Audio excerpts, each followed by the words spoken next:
साथियों नमस्कार, मैं हरिश्चंद्र बर्णवाल इस वीडियो में आप सभी का स्वागत करता हूं। दोस्तों, आज पश्चिम बंगाल को लेकर बहुत सारी और बहुत बड़ी बड़ी खबरें आपके सामने रखने जा रहा हूं। दोस्तों, क्या आपको पता है ममता बनर्जी और राहुल गांधी को इंटरनेशनल झटका लगा है। अब आप बोलेंगे ये कौन सी खबर है, किसी ने दिखाया नहीं, लेकिन ये वास्तव में बहुत बड़ी खबर है। दोस्तों, जिस तरीके से ये लोग चुनाव आयोग और ज्ञानेश कुमार को कटघरे में खड़ा कर रहे हैं, इंटरनेशनल झटका लगा है। और राहुल गांधी को तो बड़ा शौक है ना दोस्तों, वो विदेश जाकर के भारत को बदनाम करते हैं। अब भारत में बैठे बैठे किस तरीके से एक बहुत बड़ा काम किया ज्ञानेश कुमार ने, आज वो दिखाऊंगा। इसके अलावा दोस्तों, चुनाव आयोग ने किस प्रकार से, बड़े गौर से सुनिएगा, पश्चिम बंगाल सरकार की शक्तियों को बाईपास करके एक बहुत बड़ा फैसला किया है। सारे के सारे अधिकारी जो पश्चिम बंगाल में जो गलत काम कर रहे होंगे, चुनाव आयोग अब सीधी कार्रवाई करेगा। ध्यान से सुन लीजिए, अब किसी की जरूरत नहीं है। यह चुनाव आयोग ने फैसला कर लिया है, अब किसी की जरूरत नहीं है, सीधी कार्रवाई। अगर उसके भीतर कोई रास्ते में रोड़ा अटकाएगा तो उसके खिलाफ भी कार्रवाई होगी। एकदम बाईपास कर दिया है। यह चुनाव आयोग को सुप्रीम कोर्ट से मिली हुई शक्ति है, संविधान से मिली हुई शक्ति है। दोस्तों, यह पहली बार इस्तेमाल हो रहा है, यह मैं आपको बता रहा हूं। इसके अलावा दोस्तों, कैसे टीएमसी में हड़कंप है, दहशत है। सुप्रीम कोर्ट ने इस बार क्या किया है ईडी के मामले में, आज वो सारी चीजें एक साथ आपको दिखाने जा रहा हूं। मेरा निवेदन है दोस्तों, जरूर कमेंट कीजिएगा। आप कमेंट करते हैं तो हमारी भी ताकत बढ़ती है और मेहनत करने का और जज्बा बढ़ जाता है। दोस्तों, पहला कमेंट जय सिया राम। कल तो वैसे गणतंत्र दिवस है, तो आप जय हिंद भी लिख सकते हैं। दोस्तों, साथ ही एक निवेदन और भी है कि जो नया गीत दोस्तों सरस्वती पूजा को लेकर मैंने तैयार किया है, मेरी ही आवाज में है, जरूर देखिएगा। कमेंट में पिंड कर दिया है। बाकी मेरा व्हाट्सएप नंबर आपके पास है, मेरे व्हाट्सएप ग्रुप से जुड़ना चाहें जय सियाराम लिख दीजिए। आइए शुरू करते हैं दोस्तों। सबसे पहले तो कल राहुल गांधी का एक ट्वीट दिखाता हूं। सर को लेकर फिर से चीख चिल्लाहट शुरू हो गई। क्यों हुई है अभी मैं आपको बता देता हूं। क्या लिखा है, जहां जहां सर वहां वहां वोट चोरी। गुजरात में सर के नाम पर जो कुछ किया जा रहा है वो भी प्रशासनिक प्रक्रिया नहीं है, यह सुनियोजित संगठित रणनीतिक वोट चोरी है। अभी इनका भोंपू कहां बज रहा था, बिहार में बज रहा था, बंगाल में, गुजरात में, तमाम जगहों पे बज रहा है। दोस्तों, अब मैं पूरा पढ़ना नहीं चाहता, कहां आप इस चक्कर में मैं आपको फंसाऊं। बस इतना दिखा रहा हूं कि किस तरीके से स्पेशल इंटेंसिव रिवीजन को लेकर यह अनाप शनाप बातें कह रहे हैं। अब मैं इंटरनेशनल झटके पर आऊं दोस्तों, उससे पहले इन्हीं की पार्टी का एक पूर्व केंद्रीय मंत्री, बड़ा नाम है शकील अहमद, पोल खोल दी राहुल गांधी की। जानते बिहार को लेकर क्या कह रहे हैं कि ये तो सब चिल्ला रहे थे 65 लाख लोगों का नाम कट गया। मुझको 65 आदमी पूरे बिहार में कहीं नहीं मिला, एक भी आदमी का नाम वोट से नहीं कटा है। ये राहुल गांधी के सबसे खास व्यक्ति उनकी पोल खोल रहे हैं। दोस्तों, अभी पश्चिम बंगाल पे भी बड़ी सारी खबरें आता हूं, पहले सुन लीजिए। प्रेस कॉन्फ्रेंस में कहा कि भाई ये लोग कहते हैं 65 लाख लोगों ने वोट कट गया, मुझको 65 आदमी पूरे बिहार में कहीं नहीं मिला जो एक जगह असेंबल करके प्रोटेस्ट कर रहा हो कि हमारा वोट, हम जिंदा है, हमारा वोट काट दिया गया। और यही नहीं दोस्तों, शकील अहमद खान पूर्व केंद्रीय मंत्री, कांग्रेस के दिग्गज नेता रहे, ये कहते हैं कि राहुल गांधी बेहद डरपोक नेता है। ये बोलते हैं, शब्द अच्छा नहीं लग रहा बोलते हुए, लेकिन डरपोक है। ये भी कल ही की बातचीत है, मैं आपको सुना देता हूं, फिर अगली खबर पर बढ़ता हूं। दोस्तों, सिर्फ ये हिस्सा सुन लीजिए। डरपोक एक शब्द है, बहुत अच्छा शब्द नहीं है मगर मैं इस्तेमाल कर रहा हूं, अंग्रेजी में थोड़ा उसके लिए अच्छा शब्द है कि राहुल जी से ज्यादा इनसिक्योर पॉलिटिशियन मेरी नजर से आज तक नहीं गुजरा। इनसिक्योर हिंदी में बोल दीजिए, ज्यादा बढ़िया होगा। हाँ, वही कह रहा हूँ ना कि हिंदी का शब्द है डरपोक। अब मुझको डरपोक बोलने में खराब लग रहा है, जो बात सच्चाई है, इसलिए मैं अंग्रेजी बचाती है कुछ इज्जत, तो मैं ये कहता हूँ कि राहुल जी को बस हर मजबूत कांग्रेसी से उनको अपने को थ्रेटन फील करते हैं। अब राहुल गांधी को तो उन्हीं के पूर्व केंद्रीय मंत्री ने औकात दिखा दी।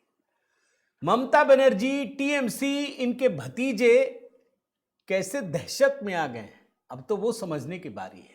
लेकिन आपको वो इंटरनेशनल बेइज्जती पहले दिखा देता हूं दोस्तों, फिर सुप्रीम कोर्ट, ममता और ईडी पर आता हूं। खबर यह है दोस्तों, आप तस्वीर देखिए। भारत के निर्वाचन आयोग ने, ज्ञानेश कुमार ने एक इंटरनेशनल कॉन्फ्रेंस बुलाया। आपको आश्चर्य होगा, मैं फोटो दिखा रहा हूं। आप जानते हैं इसका नाम था India International Conference on Democracy and Election Management 2026। इसका नेतृत्व किसने किया? Chief election commissioner Gyanesh Kumar ने। मेजबानी भारत ने की। और आपको आश्चर्य होगा, 70 से अधिक देशों के प्रतिनिधि और 42 देशों के चुनाव प्रबंधन निकाय यानी चुनाव आयोग के अधिकारी इसमें पहुंचे। और मजे की बात क्या है दोस्तों, ज्ञानेश कुमार ने एक मतलब प्रोजेक्ट किया कि हम किस तरीके से चुनाव कराते हैं, और उसका नाम रखा दिल्ली डिक्लेरेशन 2026। और इसको सभी देशों ने स्वीकार किया। असल खबर जानते हैं क्या है? अब जो ये भारत में स्पेशल इंटेंसिव रिवीजन हो रहा है ना, अब ये 40 से अधिक देशों में होगा। सारे देश ज्ञानेश कुमार से सहमत हो गए। यहां Rahul Gandhi special intensive revision का भी विरोध कर रहे थे ना, आपको दिखाया ना। अभी ये जा करके दुनिया के देशों में घूम घूम कर कहेंगे कि सर तो बहुत बुरा है, ममता बनर्जी कह रही हैं। लीजिए, ज्ञानेश कुमार ने उल्टा खेल कर दिया। उन्होंने 40 से अधिक देशों को बुला करके एक प्रस्ताव रखा और सबने स्वीकार कर लिया। और यह प्रस्ताव कितना बड़ा था दोस्तों, आप समझिए। इसमें एक डिजिटल एकीकृत प्लेटफॉर्म लॉन्च किया गया, जिसके जरिए यह बताने की कोशिश की गई कि पूरा का पूरा जो चुनावी पैटर्न है वो हम किस तरीके से हैंडल करते हैं, कैसे मतदाताओं को सहयोग करते हैं, उनको सुविधा प्रदान करते हैं। यानी जिस सर के बारे में राहुल गांधी, ममता बनर्जी आलोचना कर रही हैं, अब 40 से अधिक देशों में होने वाला है। यह इंटरनेशनल झटका है दोस्तों। अब इसके बाद मैं सीधा बंगाल लेकर आता हूं। यह चुनाव आयोग ने तो जो इंटरनेशनल नैरेटिव क्रिएट करते हैं ना, वहां तो उन्होंने काम कर लिया। अब देश की बारी है। हेडलाइन पढ़िए क्या लिखा है दोस्तों। नहीं रुकी हिंसा तो बंगाल में रोक देंगे एसआईआर। आप जानते हैं ना, अभी विशेष गहन पुनरीक्षण स्पेशल इंटेंसिव रिवीजन, इसकी जब हियरिंग हो रही है ना, तो पश्चिम बंगाल में, अच्छा बाकी राज्यों में कहीं नहीं हो रहा, 12 राज्य में हो रहे हैं, सिर्फ बंगाल में दिक्कत है। एक बार समझाया, दूसरी बार समझाया, अब चुनाव आयोग ने साफ साफ कह दिया है, अब अगर जरा सा भी कुछ हुआ कार्रवाई होगी, और अगर रुकावट की गई तो हम सर की पूरी प्रक्रिया रोक देंगे।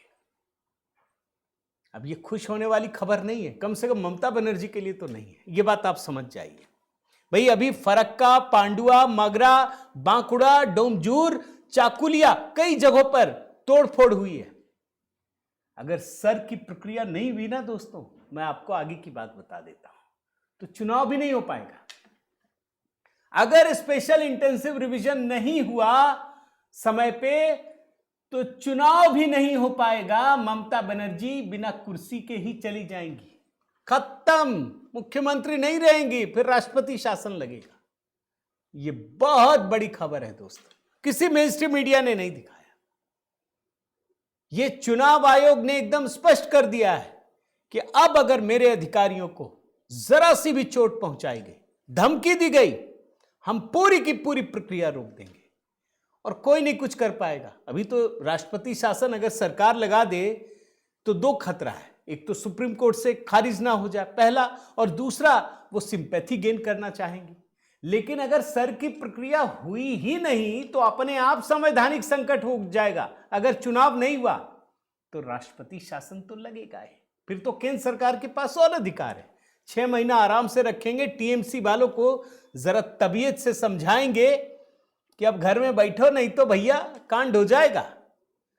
तो ये चुनाव आयोग को और अधिकार मिल जाएगा। लेकिन चुनाव आयोग अभी फैसला ये नहीं कर रहा है दोस्तों। उससे पहले चुनाव आयोग ने एक बहुत बड़ा काम किया है दोस्तों। चुनाव आयोग ने एक तरीके से ममता सरकार को ही बाईपास कर दिया है। अब चुनाव आयोग ने बंगाल के मुख्य निर्वाचन अधिकारियों की भूमिका को एकदम बढ़ा दिया है। एक पत्र भेजा है दोस्त, उनको साफ साफ कहा है कि अगर किसी बीएलओ के खिलाफ कोई शिकायत आती है तो वो तुरंत कानूनी कार्रवाई करें। अब ये आप कहेंगे कि ये तो पहले भी होता था, पहले नहीं होता था। अब क्या नया है मैं आपको बता देता हूं। आप चिट्ठी देखिए और मैं आपको बताता हूं कि क्या होने वाला है। अब बंगाल में मुख्य निर्वाचन अधिकारी खुद ही फैसला कर सकते हैं, कहीं जाने की जरूरत नहीं है, कहीं भी नहीं। दिल्ली भी ताकने की जरूरत नहीं है, कहीं दूसरी जगह जाने की जरूरत नहीं है। अब मुख्य निर्वाचन अधिकारी खुद संज्ञान लेकर डीईओ, ईआरओ की रिपोर्ट के आधार पर कार्रवाई कर सकते हैं। कार्रवाई क्या होगी सुन लीजिए। खुद सस्पेंड कर देंगे, किसी की जरूरत नहीं है, कोई ममता सरकार की जरूरत नहीं है। आपने खराब किया, इसको सस्पेंड कर दिया है, लेटर भेजा, ये सस्पेंड हो गया। यह मुख्य निर्वाचन अधिकारी को दिया गया है निलंबन का अधिकार, विभागीय जांच का अधिकार, एफआईआर दर्ज करने का अधिकार। अब एफआईआर कौन करेगा? संबंधित डीईओ को बोला जाएगा, जाकर एफआईआर करो। अब अगर डीईओ ने मना किया तो डीईओ के खिलाफ भी एफआईआर दर्ज होगा। यह अधिकार दिया है दोस्तों, बाकायदा इसकी चिट्ठी भेजी गई है। और अब पश्चिम बंगाल के मुख्य निर्वाचन अधिकारी को दिल्ली से आदेश का इंतजार नहीं करना पड़ेगा, सारी कार्रवाई कोलकाता में बैठ करके ही होगी। यह इतना बड़ा अधिकार दिया गया है दोस्तों।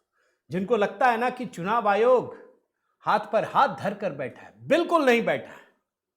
इस बार चुनाव आयोग ने तय कर लिया है, सुप्रीम कोर्ट ने पूरी शक्ति दी है कि लोकतांत्रिक प्रक्रिया से जरा सा भी खिलवाड़ नहीं होना चाहिए किसी भी कीमत पर।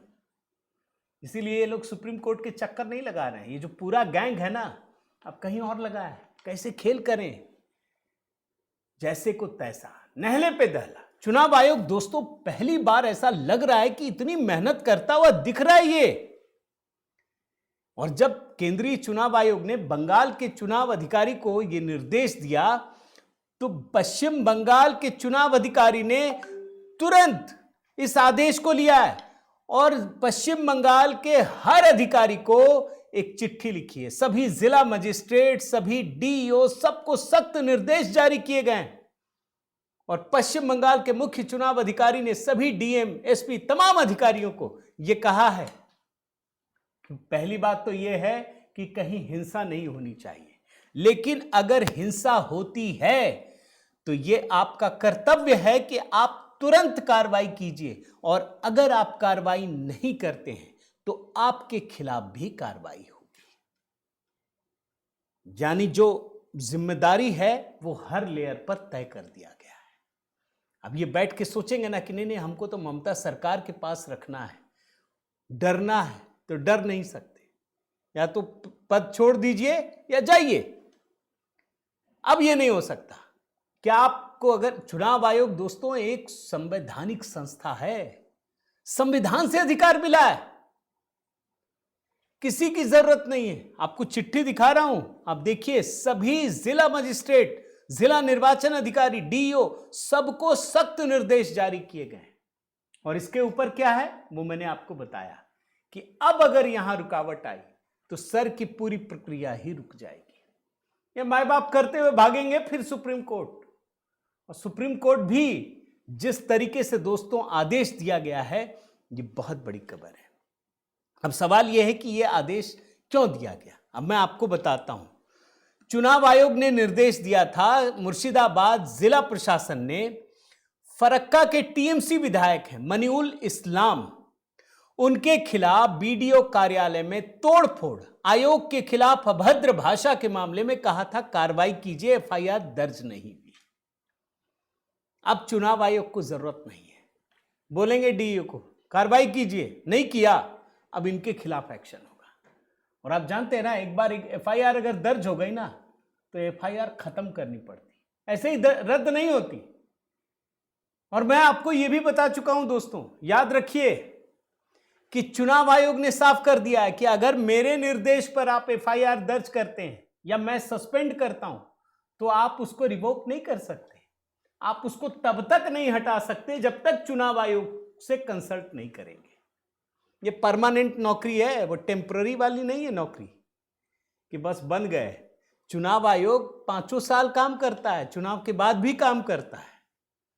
ये बहुत बड़ा अधिकार है दोस्तों।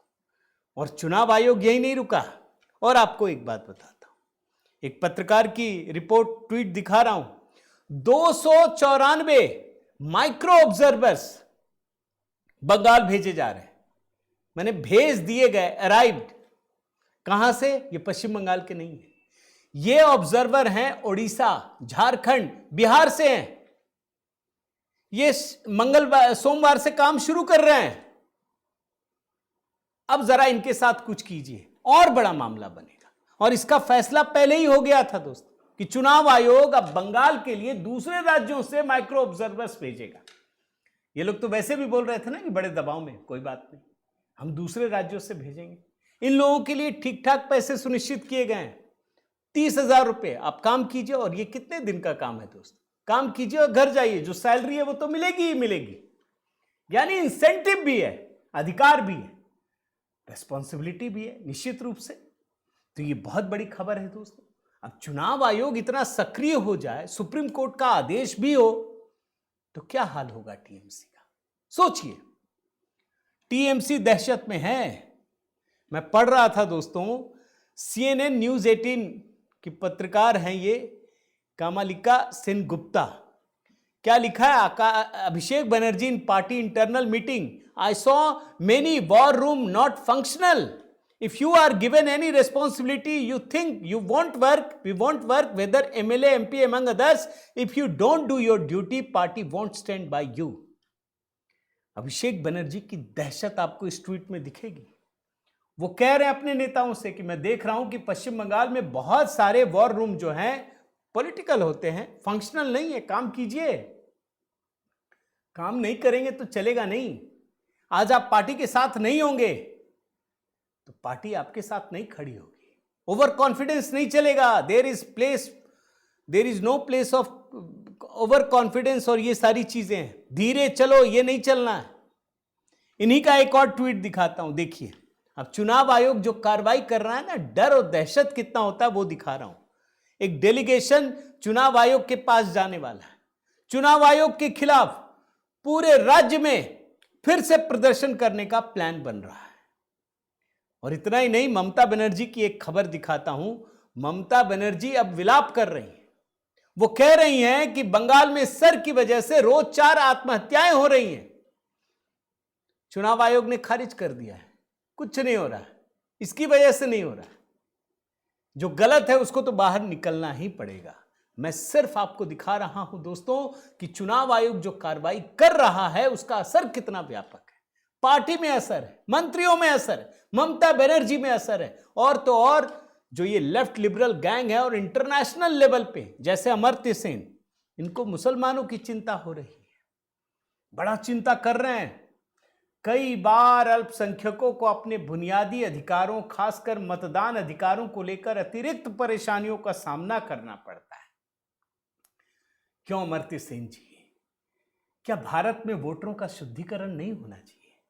क्या आप नहीं मानते कि सिर्फ भारत के नागरिकों को ही वोट देने का अधिकार होना चाहिए? तो ये आपको विलाप दिखा रहा हूं। अब एक लास्ट में छोटी खबर दिखा दूं दोस्तों। आपको याद है ना, आईपैक जहां छापेमारी हुई थी 8 तारीख को, ममता बनर्जी पहुंची थी, फाइल छीन कर भाग गई थी।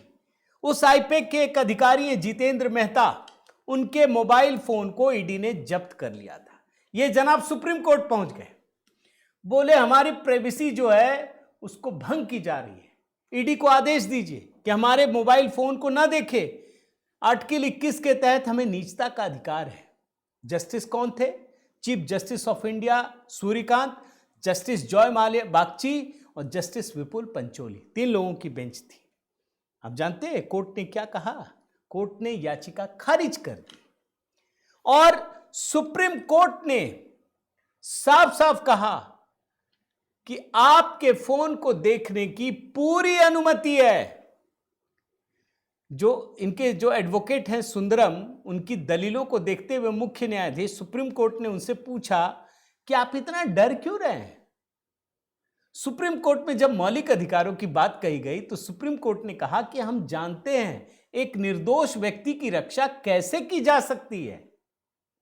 मैं कोट अनकोट में पढ़ता हूं, चीफ जस्टिस सूर्यकांत कहते हैं, निजता का उल्लंघन कहां है? जब जांच कानूनी तौर पर की जा रही है तो एक एजेंसी को जांच करने का अधिकार है।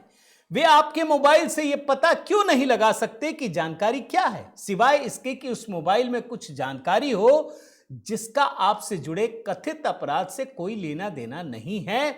उस डेटा को जनता के सामने उजागर नहीं किया जा सकता, सार्वजनिक डोमेन में नहीं लाया जा सकता, किसी भी रिपोर्ट का हिस्सा नहीं बनाया जा सकता। तो उस हद तक आपके पास निजता का अधिकार है। और तब जाकर चीफ जस्टिस सूर्यकांत कहते हैं, हम जानते हैं अपने निर्दोष नागरिकों की रक्षा कैसे करनी है। हम खुद भी अपने निर्दोष नागरिकों की रक्षा कर सकते हैं, लेकिन जो लोग किसी अपराध में शामिल हैं, ये है दोस्तों, यहां भी झटका लगा है। अब देखिए उस मोबाइल से क्या क्या राज निकलते हैं।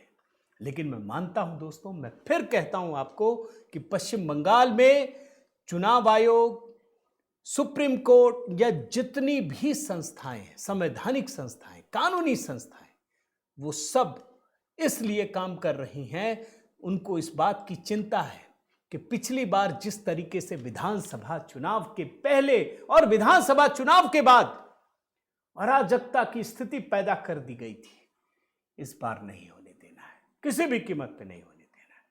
बिल्कुल लोकतंत्र को स्थापित करना है पश्चिम बंगाल में। ये कमिटमेंट दोस्तों सरकार, चुनाव आयोग, जुडिशरी सब में नजर आता है। आपकी क्या राय है दोस्तों, जरूर कमेंट कीजिएगा। मेरा निवेदन है कि आप इस वीडियो को अधिक से अधिक शेयर कीजिए, लाइक कीजिए, बेल आइकन दबाइए। अगर चैनल सब्सक्राइब नहीं किया है दोस्तों तो ज़रूर कीजिए। बाकी मेरा जो नया गीत है, जो मैंने खुद लिखा और गाया है माँ सरस्वती पर, वो कमेंट में पिंड कर दिया है। संघ की अनसुनी कहानियाँ अगर नहीं खरीद पाएँ ज़रूर खरीदिए। मेरा व्हाट्सएप नंबर आपके पास है। अगर मेरे ग्रुप से जुड़ना चाहें तो मैसेज कर दीजिए। बहुत बहुत धन्यवाद। जय सिया राम।